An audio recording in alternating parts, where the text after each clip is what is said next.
Hello and welcome to this emergency episode of the Melanie and Ben Show. I'm one host, Ben, and I'm Melanie over here. Yep. My other half, better half, whatever thing. Formerly equal. Yeah, formerly equal.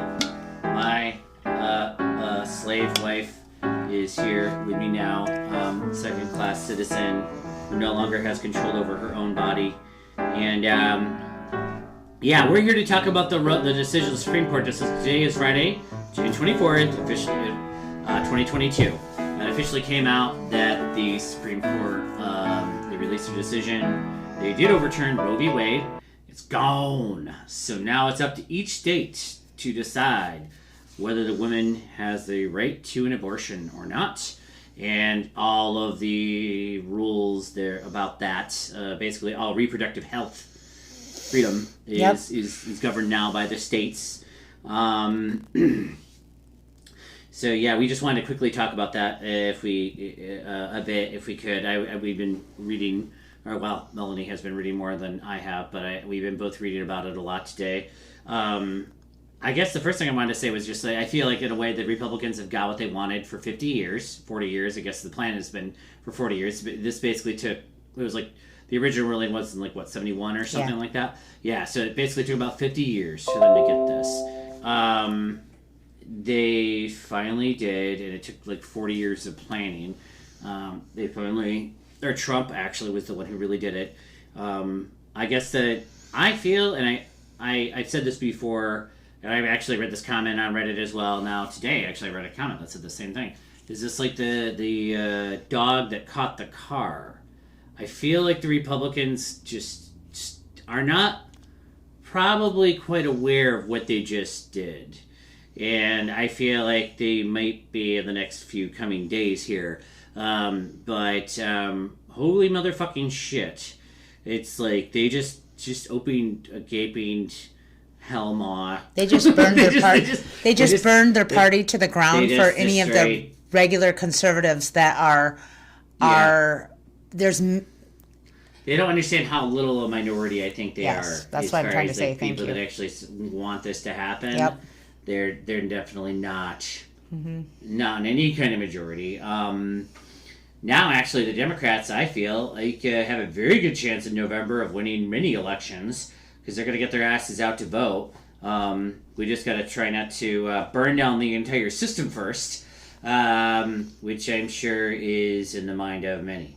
There's already protests, I'm sure, tonight, everywhere, all around in major cities, starting and happening. I'm sure as close as Grand Rapids is already people marching. I think you were saying they are, right? There was a rally that was at noon in Grand Rapids today. That was fast. Like that quick. Wow. Yeah, so, I mean, if only, that's amazing, the organizational capacity that some groups have. Also,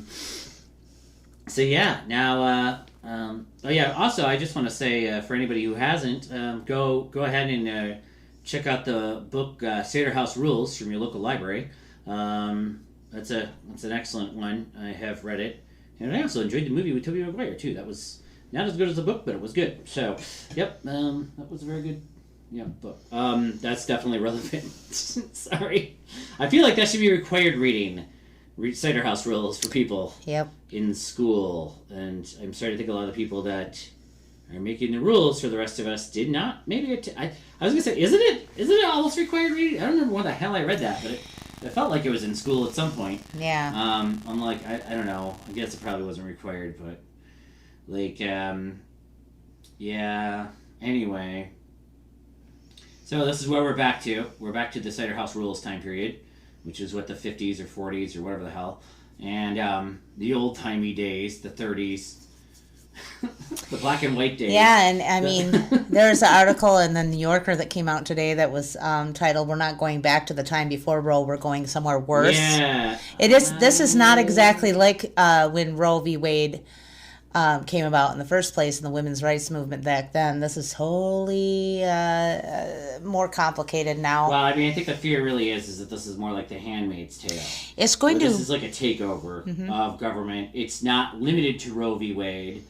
obviously, Clarence Thomas. I mean, everybody who's read anything about this now. I mean, he made comments in his decision saying they're going to go after gay rights next, and I can't remember the different decisions. Lawrence. Anyway, there's like 3 different decisions, basically attacking gay porn, gay marriage, and something else too, right? But anyway, yeah, they're going to be going after all of those rights for gay people next. And we're in a different time. So yeah. what they have now is extensive data on every single United States citizen versus, Google has your search results. Yep. If you search abortions right now, they could use it against you. Think about this. Period trackers, phones. I just saw this.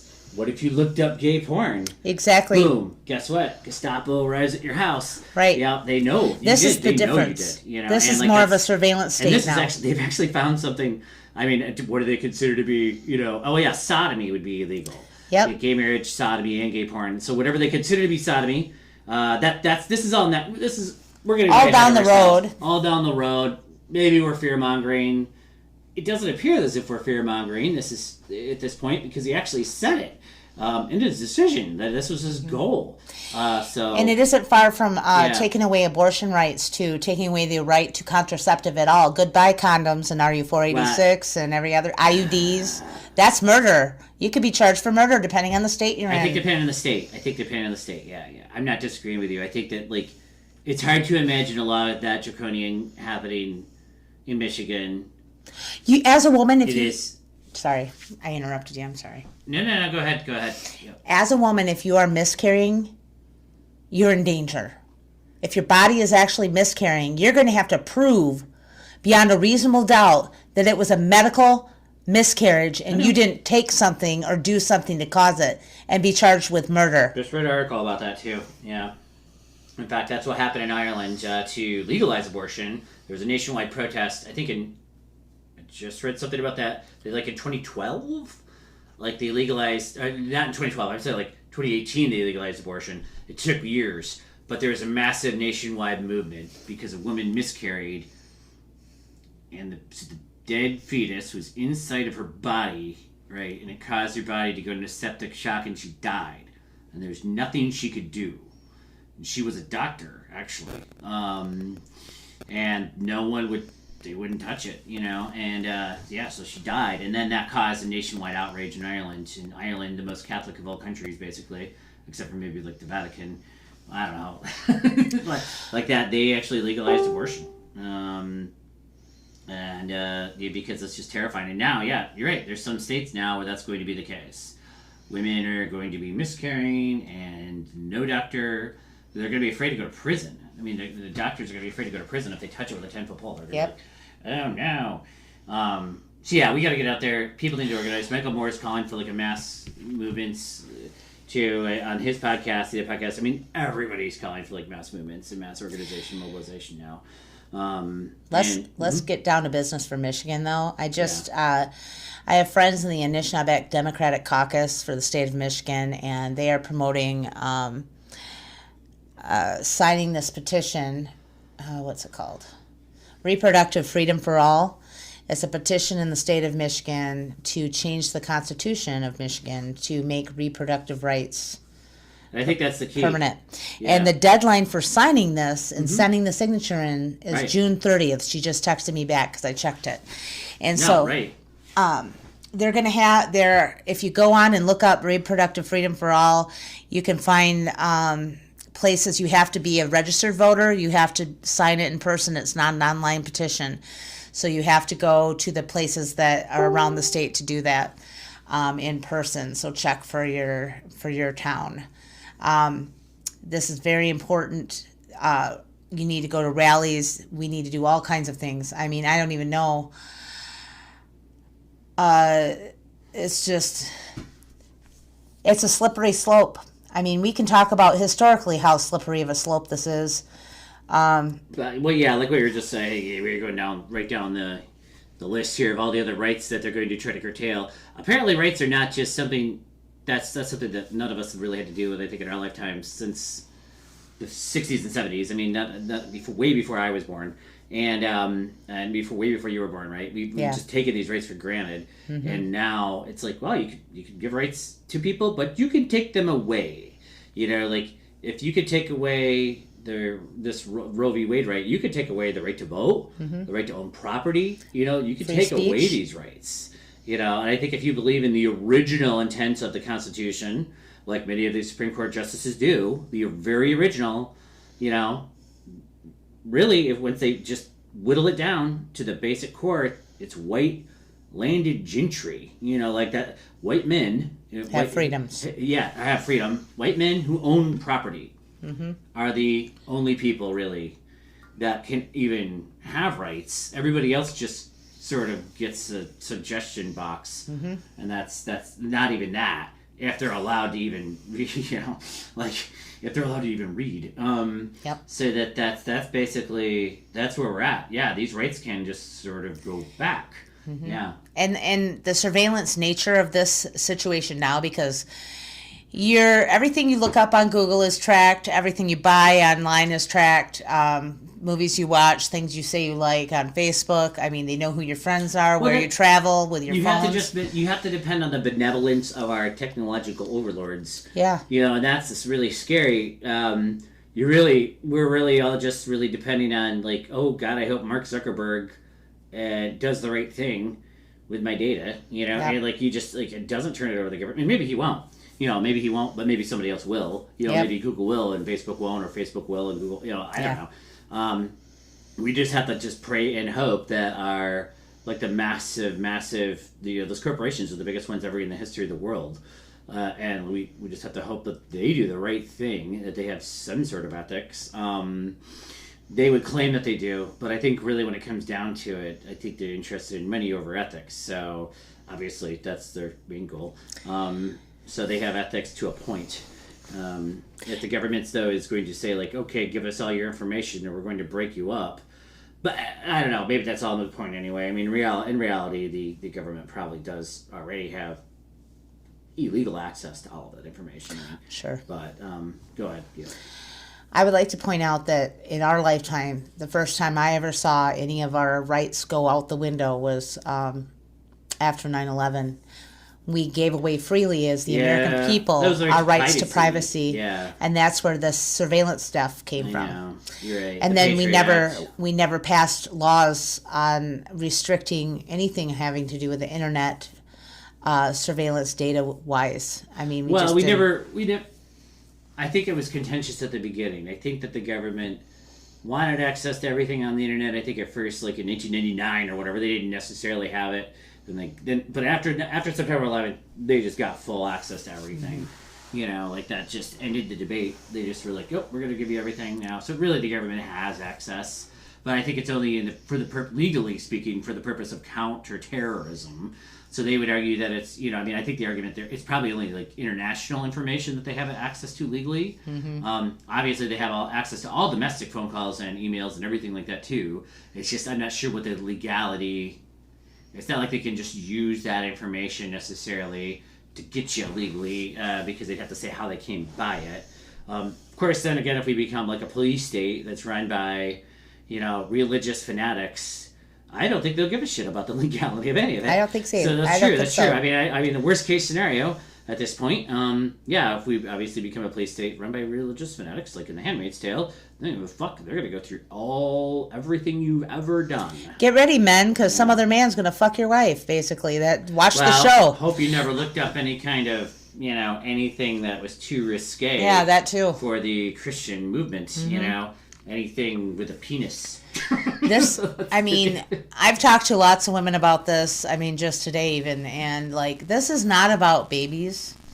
If it was about babies, then we'd pass gun control so that our children stop being shot in schools. Ironically, or we would have social nets. People have been pointing that out in online and other podcasts and things. I think today, right? Like that they were. It's ironic they just passed something too, saying that everybody now has the right to open carry or some shit. Yep.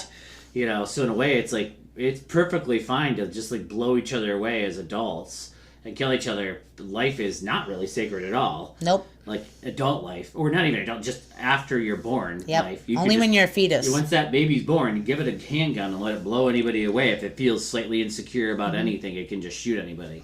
But yeah, if you're a fetus, oh my God, like that's a whole. This boils down to not the right to life. That's always been bullshit.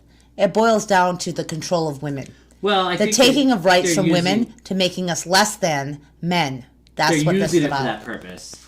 The people, the voters that vote for the babies, as they see it, to save babies' lives, don't believe that. Then they should line up at foster care agencies and start fostering the children that are already here. Put their money where their mouth is. That's what I say. I'm just saying from their perspective, I don't think that's their perspective, but I agree with you.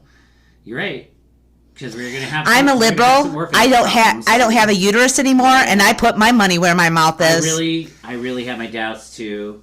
Also, currently, as of this moment, according to MLive and things I've read online, it is still legal in the state of Michigan because of at least 2 lawsuits ongoing. The Gretchen Whitmer, the governor's office, has sued the state to not, and Planned Parenthood is also sued. So there's 2 lawsuits ongoing. So that when they can't go back to this state, Michigan, will go back to a 1931 law, pretty much completely outlawing. I think pretty much right. Yep. Like it's one of the strictest ones. It's just not going to happen here. And it has to be currently enforced by the governor. And it will not at the moment. Yes, but I think and the Attorney General's office. Maybe it'll last a few months till the next election. Though, if the governor gets voted out and Republicans in, guess what? That ends. And that's how important So that's how important it is to sign the petition. That's how important it is, because that will put it in the Constitution. That actually is how they get the Independent Redistricting Commission going. I think that, and marijuana legalization, they made the constitutional amendments, right? And that was the biggest thing. And you have to have a really, really large majority of people. But I think for something like this, they could get a large majority if they can even get it on the ballot, though. Yep. So I think you're right. Go down to Fountain Street Church and sign that sucker. That's Sunday. Get it out there, and they really need to get it out there further to other areas too. I mean, I understand that they think there's nobody in rural areas that would support them, but in reality, probably a solid 30% of people in rural areas, like where we're at, would support them. I mean, it's not a lot, but it's still, 1 out of 3 people, it would actually be on their side. So that's they need to really make an effort. There's petitions available in Baldwin, Midland, Manistee, Traverse City, in the UP. Yeah. Lansing, Holland, all the major cities. Mount Pleasant? Have they got anything there? No, Midland. They got to get to Mount Midland's Pleasant. the closest one. Mount Pleasant is a college. Somebody in Mount Pleasant sign up to have the petition available, guys, up there. Yeah, that should be a no-brainer at this point, I think. And Big Rapids, too. Any college town, they need to get somebody. I don't know why they don't have anybody there. We only have until June 30th. Yeah, it is very... I don't think that... This apparently was well planned. So that's very... I wonder if this is even going to get enough signatures to get on the ballot. I'm sure that's going to be contested. They only need about 125,000 more signatures. I'm not questioning whether they can get them. I bet you they can. Actually, I'm sure just that how things are working now, that will be somehow contested. Mm-hmm. Like everything will be contested now. That's why you have to do it in person and prove you're a voter. Yeah. Wow. They're not messing around. It's not online. You have to show your voter registration cards, ladies and gentlemen. With an ID? Yep. Or will an ID work? Or they will check to make sure that you're a registered voter. Okay. Yep. Yeah. I bet they'll get the votes, or they get the signatures. They need to get that sucker on the ballot, and I think they can get that sucker to pass. So at least this state, hopefully, we can make a difference here. That does not going to affect the entire South, except I think with the exception, from what I understand, of Florida. Mm-hmm. Florida is iffy. And maybe North Carolina, right, is iffy too. Yep. But pretty much the entire South just banned, and large chunks of the Midwest, including Wisconsin. Yes, and interesting. I just read that. A lot of the things I'm reading too is if you live in one of those states and you travel to a free abortion state, mm-hmm. and you go back to your state having had the abortion, then proof that you're not pregnant anymore, they can still prosecute you for murder. Yeah, and that goes back to the fugitive slave laws. Yep. So if you're helping somebody. It goes back to that time period before the Civil War. So if you're helping a slave escape in another state, you could be drug back as the person helping the slave. Even the slave could be drugged back to that other state and prosecuted. Then the person helping the slave could also be drugged back to that. Yep. Yeah, which is something that they're double punishing. They really want to get at the doctors. They really want to get at the abortion doctors. Yep. Because I think they know if they can stop anybody from ever thinking about going into that profession, they can stop it right there.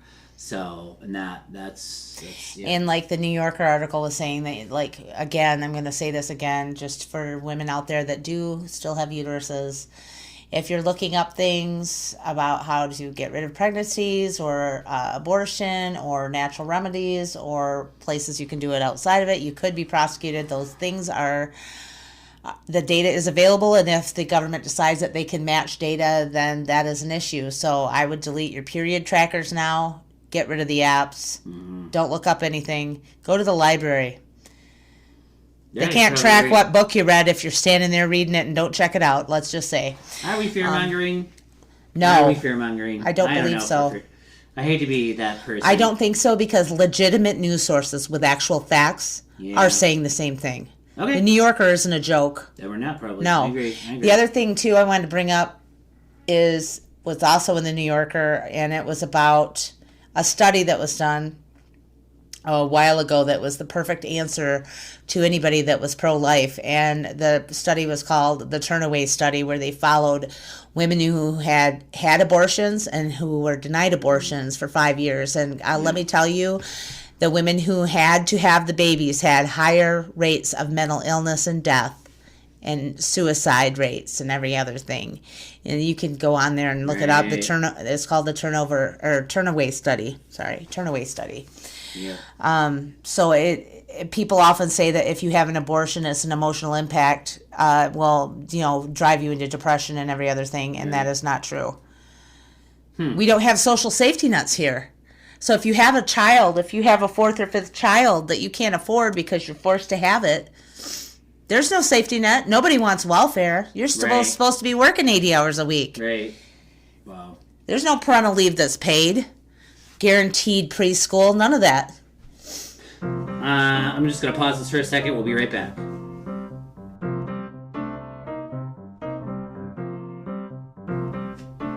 Okay, so we're back. Sorry about that. We had a little technical difficulty here. I just wanted to mention something. Ben actually caught a podcast of Michael Moore today, and he mentioned something everybody should read about. You can go on Wikipedia and look it up. It's called The Declaration of Rights of Women and of the Female Citizen, which was published in 1791 in France. And it was written by, excuse me if I murder this, Olympe de Gouges. She was a French playwright and political activist whose feminist and abolitionist writings reached large audiences. She wrote this declaration in response to a Declaration of the Rights of Man, and I think you said she was beheaded afterwards, right? Yeah, she ended up getting beheaded by the revolution like a year or two later, something like that. Of course, because they didn't actually, they went on crazy, beheaded their own people eventually, but like they didn't like her. She was executed by the guillotine during the Reign of Terror from 1793 to 1794 for attacking the regime of the revolutionary government for her association with the Gurdinists. Okay, I don't know who that is. Anyway, they were executing, everybody. They executed Robespierre, obviously, so I mean, they executed everybody, but yeah, they particularly, I think if I'm not mistaken, they mocked this at first. Yep. And then obviously though, it became after her death and I'm sure even during her life still, like a lot of people did take it very seriously. So everybody should read it. Yeah, I totally think it's great. Go on and look at it and realize that was written in 1791.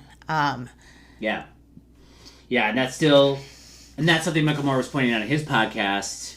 There's so many podcasts, everybody's talking, and it's like a huge noise machine right now, I'm sure. But like that's something he pointed out, too, is like that still, the things in that still apply today, like that's still, is like highly relevant. To quote Article, what is that? 4, it declares, quote, "The only limit to the exercise of the natural rights of woman is the perpetual tyranny that man opposes to it." and that these limits must be reformed by the laws of nature and reason. That's still valid today. Yeah, I mean, all of it is. She just is I mean, I totally just, I mean, it's like so radical, apparently, even for too radical for the revolution at that time, that women should have the same rights as men, basically. And apparently it's still radical for 2022. Yeah. And apparently we are back to that point. And actually, it's true. They don't. Women do not have the same rights as men now. They do not control over their bodies. So, no one is coming to chop off my balls. Not only that, just 5 minutes ago, everybody that probably would be happy about this was bitching about their right to wear a mask or their right over their bodies, whether or not they should be able to get vaccines. Ironic. Oh, I'm sorry. Half of you don't. I agree. You're not a human citizen anymore. It is a bit ironic. You have no rights as a human. Yeah. And if you haven't seen or read The Handmaid's Tale, I think that's like their playbook. That's what the GOP is playing out of right now. I can only imagine what's next. I am seriously getting afraid. It's not a joke. It makes me laugh, but a cry laugh way. Look, it is seriously like what the hell? It's like did they read that book and watch that show and decide, hey, that's the world that we need? Like we're gonna make this happen now. I think that they have been thinking that because nobody has done anything about to reinstate the Voter Rights Act. I know, that's been gone since what? Do you know how dangerous this is, everyone out there that isn't a white man? They blew up that, I know. So the next thing they'll be coming for is gay marriage. They'll make sexuality illegal.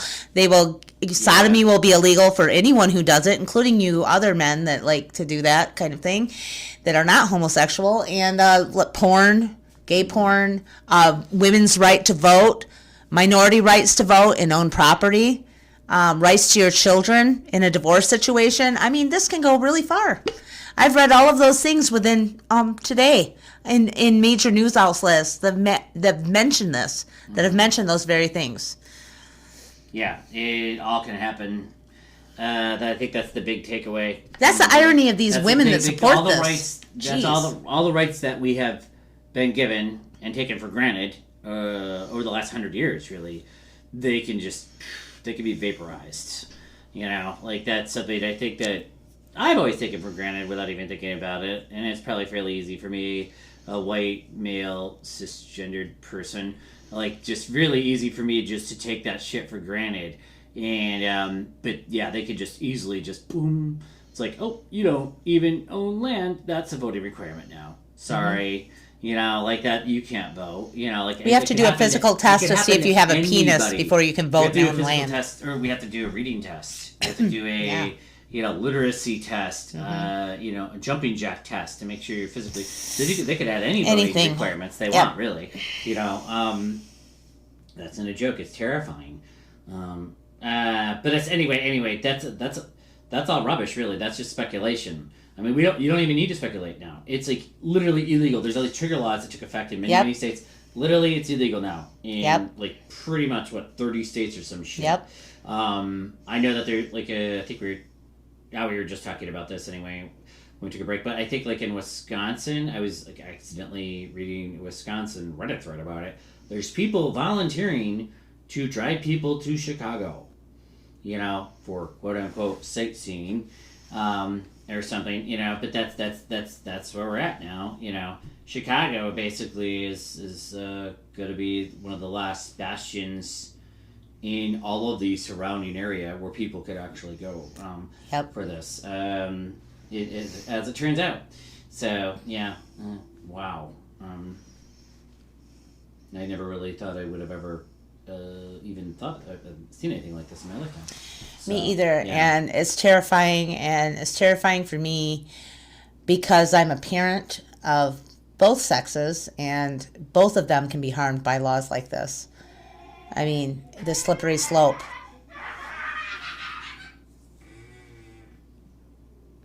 Yep. Okay, that's kids yep. playing. Speaking of that, yeah. Well, maybe it's time we just did we have anything else to talk about? Well, I just wanted to mention real quick that a lot of businesses are coming out in support of women, saying they'll cover employees' travel benefits for abortions, but that's just capitalism's way of capitalizing on this at the moment. I really wonder how much they'll support if the laws are actually in place to actually hurt people that do support women in those situations. So we'll see. And the last thing I wanted to end, are you ready to end? Yeah, okay. Yeah. I wanted to mention my local area here, the Reproductive Freedom for All petition will be at Fountain Street Church, 24 Fountain Street, Northeast, Grand Rapids, Michigan, 49503, Sunday, June 26th, between 6:30 and 8 p.m. And you will have to prove, I think you have to prove your identity anyway. I'm not sure if you have to have a voter registration card or not, but you have to be registered to vote to sign the petition. And there's going to be all kinds of rallies and everything like that. On the same website, I was going to say they listed something on about tomorrow. It looks like, at 1 p.m. there's going to be a big thing down in Grand Rapids too. So. But I think now is the time to do something. Vote from the bottom up too. Even your local elections, get your butt out every time. Yeah, now is the time, especially you need to vote. Yeah. Do not take it for granted. Biden actually gave a speech, I think, and he was talking about that bit. And I don't know if that's vote while you still have the ability. For everybody, but if you have, you vote while you still can, right? Yeah. Yep. So, all right. I guess good luck, everyone. Keep your eyes open. Yeah, we'll be back hopefully sooner rather than later if possible. So. Wow. Okay. Been quite a... Take a deep breath and get your hammers and nails out to rebuild the world. Yep. You're going to have to take it back. Yes. You got to take the world back, I think. So. Yep. Bama P. Guabaman. All right. Bama P. Guabaman.